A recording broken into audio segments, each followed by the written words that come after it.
से मीटिंग हुई थी, इस संदर्भ में बताइए।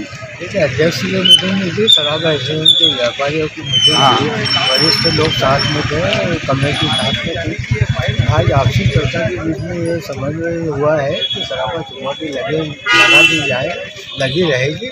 तो हम भी सहमत होंगे, पर हमने एक लिमिटेशन बताई है कि शराबा में जो दुकान है वो 50 साल का होना चाहिए। तो उस पर उन्होंने एक कमेटी गठित की है, जिसमें 3 सदस्य शराबा एसोसिएशन के, 3 सदस्य कॉर्पोरेशन के और 3 चौपाटी के और एक खुद महापौर भी रहेंगे।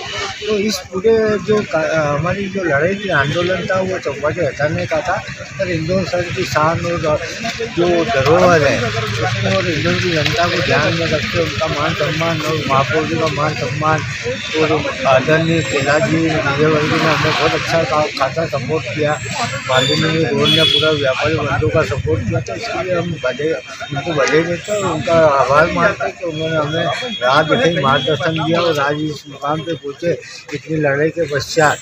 तो जो भी हुआ, आज इंदौर शहर को ध्यान रखते, उसका मान सम्मान रखते हुए तो सराफा जो बाजार है, सराफा के लोग हैं, वो अनुशासन में मर्यादा में अपनी जो सीमा रहती है उसके अंतर्गत लड़ते हैं। और जो लड़ी वो सड़क पर नहीं उतरे हम लोग। जो भी हुआ ये देखा जाए तो बाजार के लिए नहीं, इंदौर शहर के लिए एक अच्छी बात है। और जो कमेटी गठित है उसमें कई नियम का पालन हम करवाएंगे, सुरक्षा की दृष्टि से करवाएंगे, यातायात की दृष्टि से करवाएंगे, खाद्य में जो कमियां हैं उसको सुधार करवाएंगे। कई चीज़ें जिसको हम अर्पण करने की पूरी कोशिश करेंगे। आपका परिचय? कम सुनिए, अध्यक्ष के बीच में और नगर निगम के बीच में इस तरीके से ये जो चर्चा चल रही है, इस विषय में आपका क्या कहना है? देखिए, मैंने अभी हाल ही में आपको बताया कि अगर शहर को सुरक्षित रखना है और उनकी जान माल की रक्षा करना है तो उनको सराफा चौपाटी निश्चित रूप से वहाँ से शिफ्ट करना चाहिए।